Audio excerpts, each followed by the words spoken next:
Olá pessoal, ícone da cultura brasileira com trajetória importante tanto no cinema, no teatro, na TV. Ítala Nandi, musa do cinema nacional por décadas, protagonista do primeiro nu do teatro brasileiro, intérprete de memoráveis personagens no palco e na TV. Possui o título de Notório Saber em Artes Cênicas pela Universidade Federal do Rio de Janeiro, 60 anos de carreira e já atuou em diversos filmes, telenovelas e peças de teatro. Seja muito bem-vinda ao Unisc. Muito obrigada. Não posso esquecer antes de dizer que ela é gaúcha, nascida em Caxias do Sul. Primeira vez em Santa Cruz do Sul? Sim, primeira vez. Gostei muito daqui, achei lindo. Pensei que só Caxias fosse assim, mas aqui também é.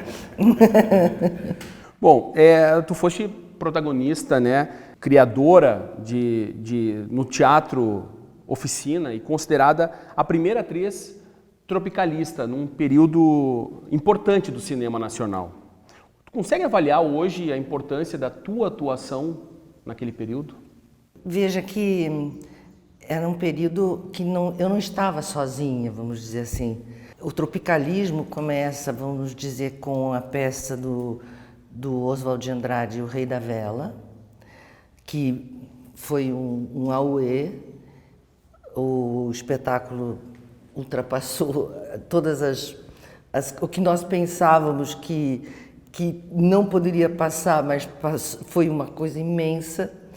E junto conosco nós chamamos, ainda ele não era muito conhecido, chamamos o Caetano Veloso para ele fazer musicar um texto que tinha no Rei da Vela, na peça do Oswaldo de Andrade. E o Caetano, ele ficava na escadaria do teatro, lá no fundo ficava compondo músicas, e ele nos mostrou uma composição que ele tinha feito ali, que foi Alegria, Alegria. O Rei da Vela foi dedicado ao Glauber Rocha, a peça foi dedicada a ele, e então ali todo o Brasil inteiro foi ver o Rei da Vela, todo o movimento cultural mais, vamos dizer, mais forte, tanto da música quanto do cinema, também da literatura, eles estiveram presentes nessa peça. E ali surge os inícios do movimento tropicalista. Na verdade, eu não poderia dizer que sou a única, porque também a Dines Fati foi muito importante nesse movimento, e a Leila Diniz. Nós éramos muito arrojadas, fazendo como mulheres o que se estava acontecendo no movimento cultural que estava sendo renovado com essa peça do Oswald de Andrade. De certa forma, te considera uma inspiração para uma geração toda que veio depois, que inspirou, principalmente no teu trabalho, na forma como tu atuava, enfim, tu tens essa noção de que se tornou uma inspiração para uma geração inteira de atrizes também? Sim, porque nós trabalhávamos muito num método muito debochado de trabalho, diria descontraído de trabalho. O que nós aprendíamos no Teatro Oficina, e também os atores do Teatro de Arena, que foram, na verdade, os dois grupos mais avançados desse período. O Teatro Oficina ainda é, até hoje, um grupo avançadésimo. Nós tínhamos noção, sim, de que nós estávamos quebrando barreiras. A gente sabia disso. Nós, ao mesmo tempo, a gente foi perseguido por causa disso. Eu me lembro de uma matéria que eu dei para a revista Realidade, que era uma revista dedicada, esse número, se não me engano, era o número 10. A revista Realidade era muito importante nesse período. E era um número dedicado à mulher. E essa revista foi apreendida nas bancas de jornal, por causa de uma matéria que comigo que se chamava Essa Mulher é Livre, e que era feita por um italiano, Alessandro Porro, que eu falava coisas que fizeram a censura proibir a revista. E também por causa de uma matéria que tinha de um parto, e que também eles implicaram com isso. Isso foi muito desagradável para mim, porque eu fiquei sem poder me defender, eu não podia falar sobre isso.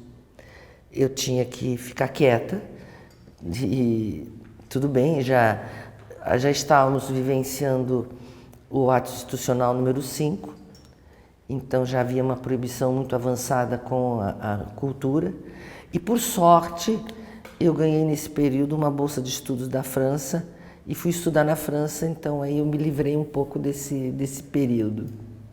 Tu protagonizou o primeiro nu, né, do teatro brasileiro, e isso aconteceu em plena ditadura militar. Como é que isso se deu? Como é que aconteceu? Foi muito engraçado, porque a peça, uma peça do Bertolt Brecht, Na Selva das Cidades, e o autor não pedia esse nu.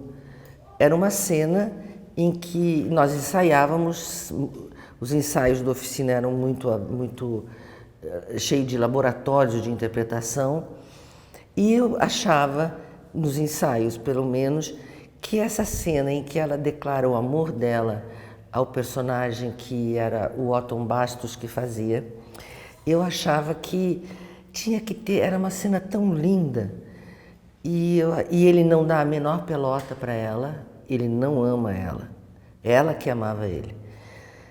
Eu disse assim, eu dizia, bom, primeiro que nos ensaios os figurinos eram daquela maravilhosa Lina Bobardi, e ela fez um kimono japonês para mim, lindo. E eu ensaiava só de calcinha, porque eu não usava sutiã mesmo. E estávamos ensaiando, e aí um dia eu disse para o Zé Celso, o diretor, eu falei, interessante, eu acho que cabia essa mulher declarar esse amor, dizendo para ele, e tirando quando ela deixa cair o kimono, que ela tivesse sem roupa, para ver se conquista ele. Aí o Zé Celso, e isso também ficou no ar. E tem uma coisa, para mim, na minha pequena ignorância, eu achava que o nu já tinha acontecido no teatro de revista. Eu achava que já tinham feito isso, eu não estava procurando fazer o primeiro nu do teatro brasileiro, eu estava me lixando para isso. Eu achava que isso já tinha acontecido, que estava tudo bem. Aí, no dia que a censura foi assistir, o Dr. Coelho, mais 4 censores, eles foram assistir e a peça durava 6 horas. Bom, quando terminou o espetáculo, a peça, a gente foi lá, o Dr. Coelho foi, tudo bem, a peça está liberada. Eles não entenderam nada, absolutamente nada, graças a Deus. Aí eles foram, ok, quando estavam saindo, eu falei para a Ete Fraser, eu falei, Ete, pergunta para eles sobre o nu, pode passar? Aí ela foi, Dr. Coelho, por favor, diga, o nu que a Ítala faz pode passar? E ele, não, tudo bem, não tem problema, é uma cena muito pura. Bom, foi. Quando eles foram embora, o Arnaldo Jabor estava assistindo, era o único, porque a plateia vazia, os censores, o Zé Celso e o Arnaldo Jabor, que era muito amigo da gente. Aí o Arnaldo Jabor falou assim, Zé, eles deixaram passar tudo porque, cara, tu não viu que eles dormiram o tempo inteiro? Eles nem viram nada. Pô, uma peça de 6 horas, Zé Celso, tem dó, né? Eu também quase dormi. Aí depois a gente estreou com 3 horas só. Bom, são inúmeros prêmios, né? Nacionais, internacionais, como o Palma de Ouro, né? No Festival de Cannes em 72, pelo filme Pindorama. E tu viestes ministrar uma oficina de criação de personagem. Como é que se dá esse trabalho? Eu tenho notório saber em artes cênicas. Isso vem de um processo que, depois de 9 anos de eu dar aulas na Universidade do Rio de Janeiro, que não tem mais, inclusive, essa universidade fechou, eu dava aulas ali, eu que criei esse curso. E quando chegou, depois de 9 anos, o reitor falou assim: Ítala, você merece um notório saber pelo que você criou e fez aqui. Quer dizer, eu tive uma experiência muito profunda ali. E isso não me impedia de eu fazer filmes e de fazer peça, absolutamente. Eu tinha uma equipe muito boa. Aí ele falou assim: eu acho que a gente tem que conseguir um notório saber para você. Só que o notório saber só era feito pela Universidade de Brasília. E ele falou assim: não, nós vamos abrir jurisprudência do notório saber aqui pela Unirio, na Universidade Federal do Rio de Janeiro. E abrimos a jurisprudência e saiu pela Unirio. Então, foi isso aí, isso me deu muito aprendizado. E com isso também eu criei outra universidade, outra escola de formação de atores em Curitiba, que está lá até hoje. E depois criei a minha escola no Rio de Janeiro, a escola no Espaço Nandi, Escola de Formação de Atores, que tem diploma, que dá a autorização profissional para os atores. É muito difícil formar ator? Tem uma certa dificuldade, sim, porque você tem que tirar os bloqueios das pessoas, né? Para você ser um intérprete e você endossar um personagem, você tem que ser... Porque um autor, quando cria um personagem, esse personagem existe, só que um ator vai lá e dá corpo e sangue para esse personagem. Então ele vai materializar a criação desse autor. Para você chegar a isso, você precisa ter certos conhecimentos. Então precisa depurar a sua voz, você precisa aprender a trabalhar com o seu corpo, você precisa aprender a desenvolver os seus 5 sentidos, eles têm que ser todos muito apurados e você tem que aprender a fazer uma coisa que é o mais difícil, que é ser verdadeiro no único lugar onde se mente, que é ou no palco, ou no cinema, ou na televisão. Para isso você precisa métodos, né? Então aí tem o método Stanislavski, tem o método Brechtiano, tem o método Grotowski, tem uma série de métodos que permitem você fazer o intérprete, o ator que quer ser ator, porque é preciso ter muita vontade, porque senão não consegue, ou então consegue, mas fica essa coisa assim, às vezes só fazendo trabalhos que não são de grande porte. Tu és fundadora também do Festival de Cinema do Paraná, uma das fundadoras também do Festival de Cinema de Gramado. O que tu pensa a respeito de, por exemplo, ter festival de cinema longe dos grandes centros, como é o caso aqui de Santa Cruz do Sul? Só para você ter uma ideia da importância de um festival como esse, eu acredito que é de extrema importância, e qualquer um que existir, um dos alunos nossos, que formou-se conosco lá em Curitiba, o Ali Muritiba, o filme dele vai agora representar o Brasil no Oscar. Foi aluno nosso, formado por nós. Então, sabe, e fora todos os outros atores maravilhosos que nós temos, que foram formados também pela Universidade lá do Rio de Janeiro.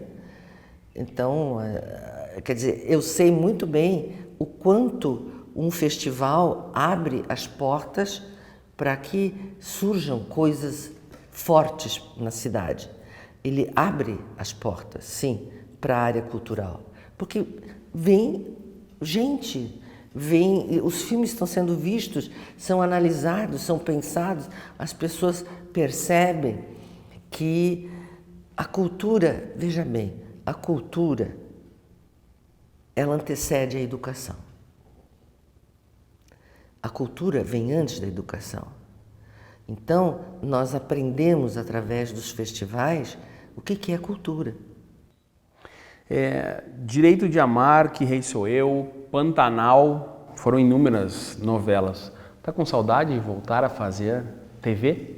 Olha, eu tô com uma novela agora no ar, na Record, o Prova de Amor, que a gente fez em 2005.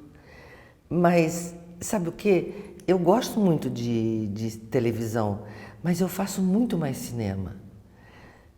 Se esse ano nós não tivéssemos tido os problemas que a gente teve culturalmente, por causa da pandemia e por causa de outras coisas, eu teria feito 3 filmes esse ano. Esses 3 filmes estão parados. E agora, em janeiro, o primeiro deles abriu. Eu vou filmar em Pernambuco, Senhoritas. Tem o da Ana Mui Laerte, que virá logo em seguida, e do Orlando Senna, que eram os 3 filmes que teriam sido feitos esse ano.